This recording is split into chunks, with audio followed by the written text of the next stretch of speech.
Hello friends, मैं हूं सन्मय प्रकाश और इस करंट अफेयर्स वीडियो में कई इंपॉर्टेंट टॉपिक हैं। जैसे सर्वाधिक सांसदों का निलंबन हुआ है, रिकॉर्ड टूटा है संसदीय इतिहास का, इसके बारे में जानेंगे। बहुत ही महत्वपूर्ण है आपके एग्जामिनेशन के लिए। और भी कई सारे टॉपिक्स हैं जो देख भी रहे हैं, इन सब पर, इसके अलावा भी कुछ टॉपिक है उन सब पर चर्चा करेंगे। ओके, तो शुरू करते हैं। और उससे पहले एक इन्फॉर्मेशन, आपको जनवरी से लेकर दिसंबर तक का मैराथन वीडियो आ रहा है। 24 दिसंबर की सुबह 10 बजे देखिएगा ज़रूर। इस वीडियो के डिस्क्रिप्शन में मैं उसका लिंक दे दूंगा ताकि आप रिमाइंडर लगा सकें। शुरू करते हैं और पहला क्वेश्चन लेते हैं।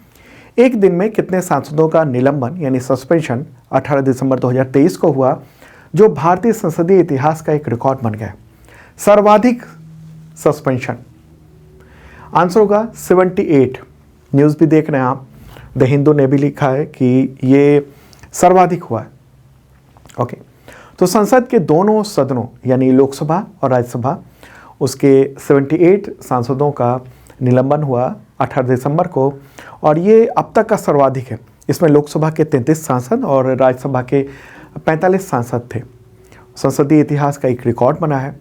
और इसके अगले ही दिन यानी 19 दिसंबर को, न्यूज़ भी दिखा देना चाहता हूँ यहाँ, ये वाला, इसके अगले ही दिन 49 और सांसदों का सस्पेंशन कर दिया गया। ये सारे सदस्य लोकसभा के थे। तो और इससे पहले भी 14 दिसंबर को भी मैंने आपको पहले के करंट अफेयर्स में बताया हुआ है कि लोकसभा के 13 और राज्यसभा का 1 सांसद सस्पेंड किया गया था। तो अब अगर देखें, 2 रिकॉर्ड बने हैं। एक रिकॉर्ड तो ये क्वेश्चन हुआ कि एक दिन में सर्वाधिक सांसदों का निलंबन यानी 78, वो कब हुआ? 18 दिसंबर को हुआ और 2023 के शीतकालीन सत्र में। और अगर आपके सामने सवाल हो कि एक सत्र में, एक शीतकालीन सत्र में सर्वाधिक सांसदों का जो निलंबन हुआ वो कब हुआ, तो शीतकालीन सत्र 2023 में। ठीक है, किसी भी एक सत्र में, ये टोटल अगर संख्या कहेंगे ना इस शीतकालीन सत्र में, तो वो 141 सांसदों को सस्पेंड कर दिया गया है। अब तक के इतिहास में सबसे ज़्यादा है। ओके, ये रिकॉर्ड बन गया है। लोकसभा की जो प्रश्न सूची होती है उसमें से भी 27 सवालों को हटा दिया गया, और ये सवाल निलंबित सांसदों की तरफ से पूछे गए थे। ये तब पूछे गए थे जब वो निलंबित नहीं थे। विपक्ष ने इस पूरे मामले पर कहा है कि ये लोकतंत्र की हत्या है। ठीक है, लोकसभा में टोटल जो सदस्य होते हैं कितने होते हैं? 542, और उसमें से 95 सदस्य को सस्पेंड कर दिया गया। राज्यसभा में 245, और उसमें से 46 सदस्य को सस्पेंड कर दिया गया है। अच्छा, ये अब जब हम बात कर रहे हैं कि रिकॉर्ड बना है, तो पहले का रिकॉर्ड टूटा होगा। तो देखिए, इससे पहले एक ही दिन में सांसदों को सबसे ज़्यादा सस्पेंड करने का जो मामला था वो 1989 में हुआ था। ठीक है, उस वक्त 63 सांसदों का यानी 63 सांसदों को सस्पेंड कर दिया गया था एक ही दिन में। राजीव गांधी की सरकार थी। बात कब की है? 1989 की है। और उसके बाद से ही वो, मतलब अभी से पहले तक ये तो रिकॉर्ड था 63 सांसदों का सस्पेंशन एक दिन में। लेकिन अभी हम लोग देख रहे हैं कि 78 सांसदों का एक ही दिन में सस्पेंड कर दिया गया उन सांसदों को। उसके बाद फिर 49 और कर दिया गया, और कुछ दिन पहले ही 14 सांसदों को भी सस्पेंड किया था। तो टोटल 141 हो गए हैं 19 दिसंबर तक। क्यों हुआ इतना सारे सांसदों का जो सस्पेंशन है वो? देखिए, संसद की सुरक्षा में चूक हुई थी। 2 युवक घुस गए थे लोकसभा में, और वहाँ पर पीले कलर का स्मोक केन, मतलब केन से स्मोक निकाल दिया था। पूरे संसद में जो है धुआं भर दिया था 2 युवकों ने। हालांकि उनकी अपनी डिमांड थी कि वो बेरोजगार हैं, उनको नौकरी नहीं मिल रही है वगैरह वगैरह। लेकिन ये संसद की सुरक्षा में चूक हुई, और इस मामले पर विपक्ष का कहना था कि गृह मंत्री अमित शाह जवाब दें।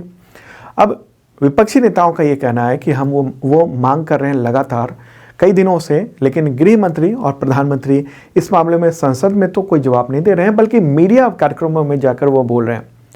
और जो संसदीय परंपरा रही है उसके अनुसार गृह मंत्री को संसद में इस मामले पर बोलना चाहिए था। तो अब गृह मंत्री बोल नहीं रहे थे, तो टकराव था सदन में पक्ष और विपक्ष के बीच में। विपक्षी सांसद लगातार हंगामा कर रहे थे और हंगामे की वजह से सदन चल नहीं पा रहा था। उसके बाद आखिरकार हम लोग देख रहे हैं कि निलंबन कर दिया गया है। टोटल 141 सांसद जो है ना वो हो चुके हैं सस्पेंड। अब विपक्ष ने क्या कहा इस पूरे मामले पर? निलंबन के बाद राज्यसभा से एक तो विपक्ष का बहुमत खत्म हो चुका है। ठीक है, लोकसभा में तो जो जिसकी सरकार होती है उसका बहुमत होता है, राज्यसभा में कोई जरूरी नहीं कि ऐसा हो। तो राज्यसभा में इससे पहले तक विपक्ष का बहुमत था, लेकिन अब वो चूंकि सस्पेंशन हो गया तो अब बहुमत खत्म हो चुका है।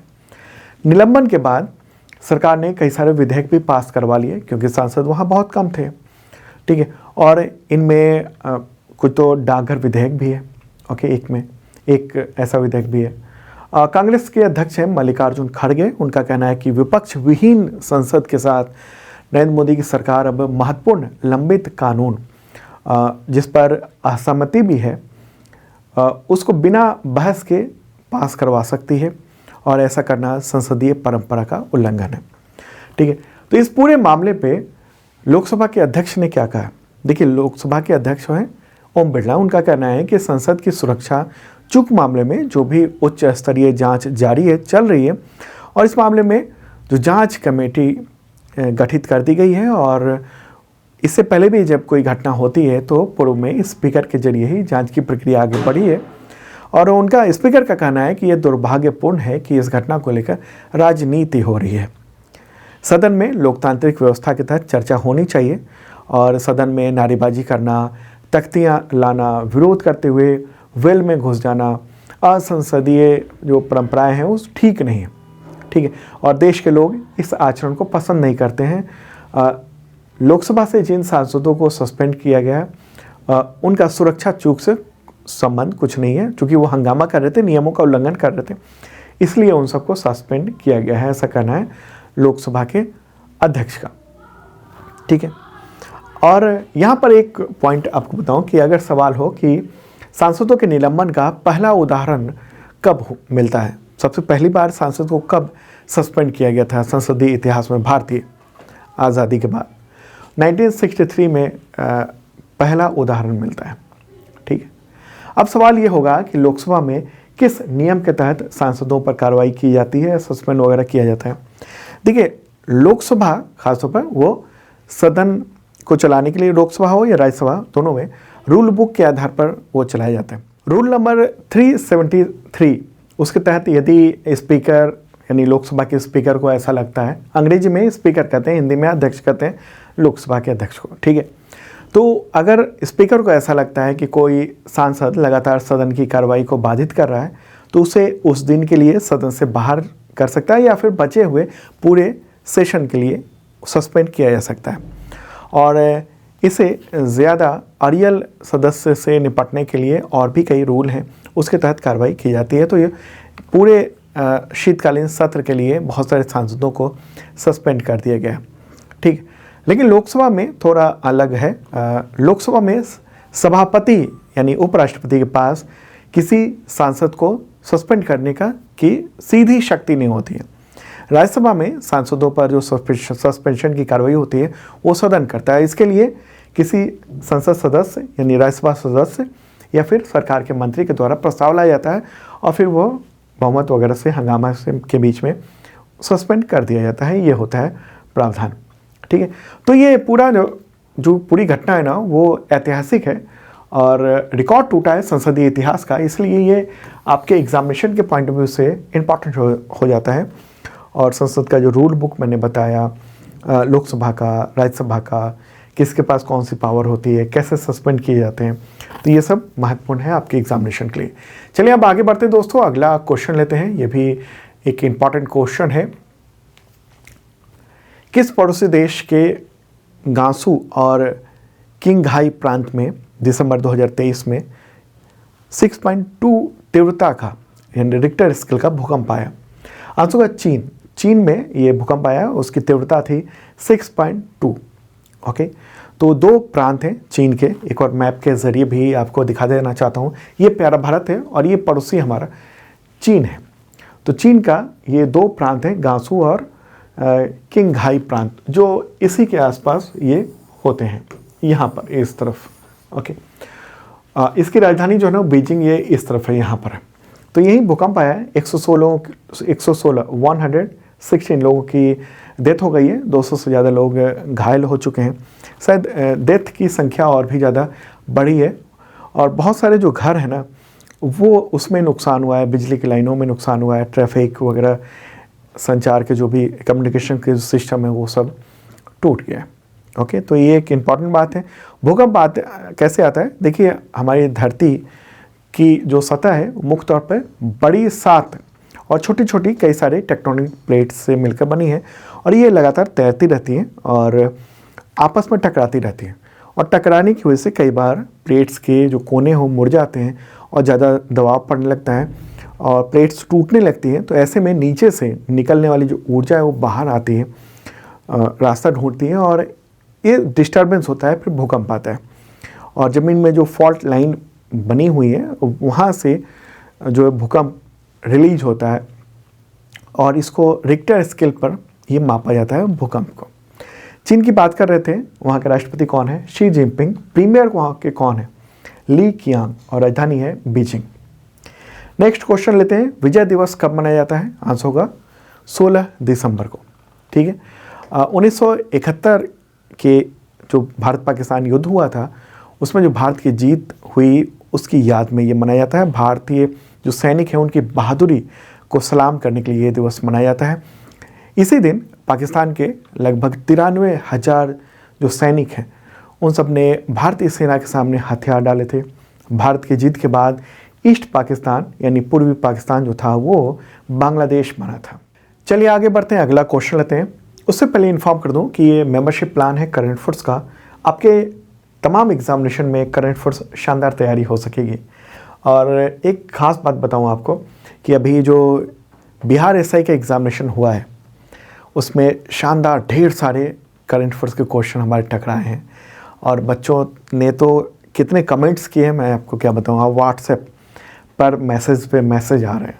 ठीक है, तो ये एक मेंबरशिप प्लान है, इसके ज़रिए आपके करंट अफेयर्स की तैयारी हो सकती है अगले 1 साल तक के लिए। और वो PDF मिलता है उसके ज़रिए, वीकली, मंथली, क्वार्टरली, ईयरली, कई तरह के PDF होते हैं। 1 लाइनर MCQ नोट्स होता है डिटेल में, और वीडियो का लिंक भी होता है। अगर कोई मैप बता रहा हूँ, कोई चीज़ डिटेल से बता रहा हूँ और समझना है, आप PDF देख रहे हैं तो आप लिंक पे क्लिक करेंगे, वहाँ पर हर क्वेश्चन के नीचे लिंक होता है, वीडियो का लिंक, और क्लिक करते ही वीडियो ओपन हो जाएगा, वहीं से वो क्वेश्चन। ठीक है, तो ये देख सकते हैं आप। और साथ में आपको डेली करंट अफेयर्स का mock test, weekly mock test और monthly current affairs mock test भी आयोजित किया जाता है आप सबके लिए। इसके अलावा इसी मेंबरशिप प्लान के ज़रिए फ्री में इतने तरह के एग्जामिनेशन के टेस्ट सीरीज़ भी अवेलेबल हैं, तो देखिएगा ज़रूर। इस वीडियो के डिस्क्रिप्शन में इसका लिंक दिया हुआ है, और ये भी बताया गया है कैसे मेंबरशिप लेना है, और ये एक हेल्पलाइन नंबर भी है। आप यहाँ पर व्हाट्सएप के जरिए चैट पर कांटेक्ट कर सकते हैं। अगला क्वेश्चन लेते हैं, एक ही फायरिंग यूनिट से 4 लक्ष्यों को एक साथ नष्ट करने वाले दुनिया के पहले एयर डिफेंस मिसाइल सिस्टम का नाम बताएं जो भारत में निर्मित है। आंसर होगा आकाश। ठीक है, आकाश ये न्यूज़ भी देख रहे हैं। ओके, एक साथ 4 टारगेट को ध्वस्त कर सकता है एक ही फायरिंग यूनिट से। DRDO यानी रक्षा अनुसंधान और विकास संगठन, उसने अभ्यास अस्त्र शक्ति नामक एक एक्सरसाइज आयोजित किया 12 दिसंबर को, और उसका एक वीडियो भी यहाँ पर मैं आपको दिखा देना चाहता हूँ। ये इस तरीके से दुश्मन के जो रॉकेट्स आए, और यहाँ पर आप देख रहे हैं कि यहाँ से यानी जो DRDO का जो मिसाइल सिस्टम है आकाश, उसने एक ही शॉट में 4 को ध्वस्त कर दिया। ओके, ये आकाश सिस्टम है, इसकी मारक क्षमता शानदार हुई है, जोरदार प्रदर्शन किया गया। इस प्रदर्शन में यही हुआ है कि एक फायरिंग यूनिट के द्वारा 4 लक्ष्यों को एक साथ टारगेट किया गया है। ये आप एनिमेशन के ज़रिए आप देख सकते हैं कि 4 टारगेट आ रहे हैं, और यहाँ से यानी जो अपना कैंप है वहाँ से ये आकाश सिस्टम है, और इस सिस्टम के रॉकेट लॉन्चर के ज़रिए एक ही फायरिंग यूनिट से लॉन्च किया गया। और ये देखिए इस तरह से यहाँ से लॉन्चिंग हो रही है एक एक करके, और उन चारों टारगेट को एक साथ नष्ट किया जा रहा है, किस तरीके, सटीक तरीके से। ये DRDO ने ये सक्सेसफुल काम करके दिखा दिया है। ये दुश्मन के आ रहे हैं दूर से, करीब 25 किलोमीटर दूर से, और यहाँ से एक ही फायरिंग यूनिट से ये लॉन्च हुआ और इन सब को तबाह कर दिया गया इस तरीके का। तो ये एक ही फायरिंग यूनिट से इस तरह से काम करने वाला दुनिया का पहला ये एयर डिफेंस सिस्टम है आकाश। ठीक है, इसका रेंज जो है इस बार का वो 25 किलोमीटर था, वैसे उसका रेंज 40 किलोमीटर तक भी रखा गया है। कहाँ पर ये अभ्यास किया गया है? ये अभ्यास हुआ है आंध्र प्रदेश में। ठीक है, मुझे लगता है पूरी बात आप समझ चुके होंगे। आकाश जो मिसाइल सिस्टम है वो भारत का अपना बनाया हुआ एयर डिफेंस सिस्टम है। जैसे भारत ने S-400 लिया है रूस से, वो 400 किलोमीटर तक के मार करता है, और ये जो है आकाश वो भारत का अपना है, और विदेश को भी भारत निर्यात कर रहा है कुछ देशों को आकाश मिसाइल सिस्टम। तो वो उसकी रेंज जो है 40 किलोमीटर के आसपास की होती है। वहाँ से कोई भी अगर अटैक हो रहा है तो उसको मार सकता है ये missile system, air defence system. ठीक है, DRDO ने इसको विकसित किया है, और बहुत सारी इंडस्ट्री जो है ना डिफेंस रिलेटेड वो इसको सप्लाई करती है, बहुत सारे मटेरियल। चलिए अब आगे बढ़ते हैं दोस्तों, अगला क्वेश्चन लेते हैं। आर्कटिक क्षेत्र में पूरे साल चालू रहने वाले भारत के पहले आर्कटिक रिसर्च सेंटर का नाम बताएं। आंसर होगा हिमाद्री। क्या नाम है? हिमाद्री नाम है इसका। ओके, तो इससे रिलेटेड अगला क्वेश्चन लेते हैं, फिर डिटेल आपको बताएंगे। अभी तक ये था आर्कटिक क्षेत्र में, आर्कटिक महासागर के एरिया में, वहाँ जो भी रिसर्च सेंटर था भारत का वो शीतकाल में यानी सर्दी के दिनों में उसको बंद कर दिया जाता था, शट डाउन कर दिया जाता था, और फिर वहाँ से पूरा स्टाफ वापस आ जाता था क्योंकि ठंड बहुत ज़्यादा होती है। लेकिन अब हिमाद्री वो सालों भर चालू रहेगा। अब इससे रिलेटेड अगला क्वेश्चन, किस द्वीप पर भारत का आर्कटिक रिसर्च सेंटर हिमाद्री अब पूरे वर्ष चालू रहेगा? उस द्वीप का नाम बताएं। इंपॉर्टेंट क्वेश्चन है। आंसर होगा न्यू एलेसुंड। क्या है? न्यू एलेसुंड।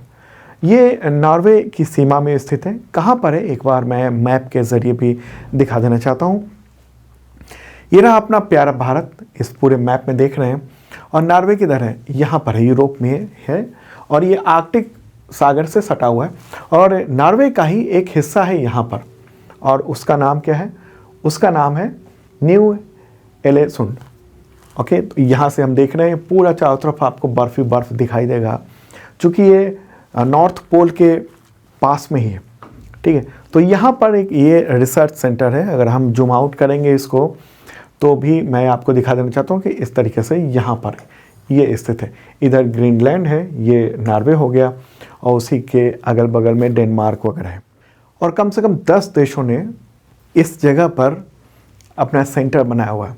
ये उत्तरी जो ध्रुव है ना, ध्रुव से करीब 1200 किलोमीटर दूर है। जो सेंटर पॉइंट है उत्तरी ध्रुव का, उससे करीब 1200 किलोमीटर दूर है। न्यू एलेसुंड जगह है वहाँ पर, और ये किसका है? तो नॉर्वे का ये हिस्सा पड़ता है, उसकी सीमा लगती है। ठीक है, भारत में जो आर्कटिक ये शीतकालीन जो अभियान है वो आखिर क्यों चला रहा है भारत? वहाँ पर इतना खर्च क्यों कर रहा है? देखिए, वायुमंडल और अंतरिक्ष विज्ञान में बहुत सारी जो विज्ञान की परियोजनाएं हैं उसको पूरा कर रहा है ये सेंटर, और जो दुनिया में बहुत सारी चीज़ों का रहस्य अभी पता होना ज़रूरी है, तो आर्कटिक क्षेत्र से वहाँ से जो रिसर्च सेंटर है उससे हमें पर्यावरण के बारे में तो जानकारी मिलती है, अंतरिक्ष के बारे में भी बहुत सारी जानकारियाँ मिल जाती हैं। ठीक है, तो ये एक काम किया जा रहा है वहाँ पर, और ये एक टीम भी देख रहे हैं आप वहाँ जो पहुँच रही है, वो पृथ्वी विज्ञान मंत्री के साथ में किरण रिजिजू हैं उनके साथ। आगे बढ़ते हैं दोस्तों, अगला क्वेश्चन लेते हैं। काशी तमिल संगमम 2.0 का आयोजन कहाँ पर हुआ जिसका उद्घाटन प्राइम मिनिस्टर नरेंद्र मोदी ने किया है? आंसर का वाराणसी में आयोजन किया गया, और न्यूज़ भी आप देख रहे हैं, फोटोग्राफ भी दिखा देना चाहता हूँ इसका। काशी तमिल संगमम, इसकी शुरुआत हुई थी 2022 में, और 2023 में दिसंबर में अभी ये दूसरा ये संस्करण है उसका, इसलिए हम 2.0 कहते हैं। और उसका उद्घाटन 17 दिसंबर को प्राइम मिनिस्टर नरेंद्र मोदी ने वाराणसी के नमो घाट पर किया है। तो ये आयोजन 17 से 30 दिसंबर तक किया जा रहा है, और क्या है ये काशी तमिल संगमम, इससे संबंधित क्वेश्चन भी आ सकते हैं, एक आध बार आए हैं एग्जामिनेशन में। देखिए वाराणसी और जो तमिलनाडु है यानी तमिल लोग हैं, उनके बीच में शैक्षणिक, आर्थिक, सामाजिक, सांस्कृतिक जो संबंध है उसको व्यापक करने के लिए ये आयोजन किया जाता है। ओके,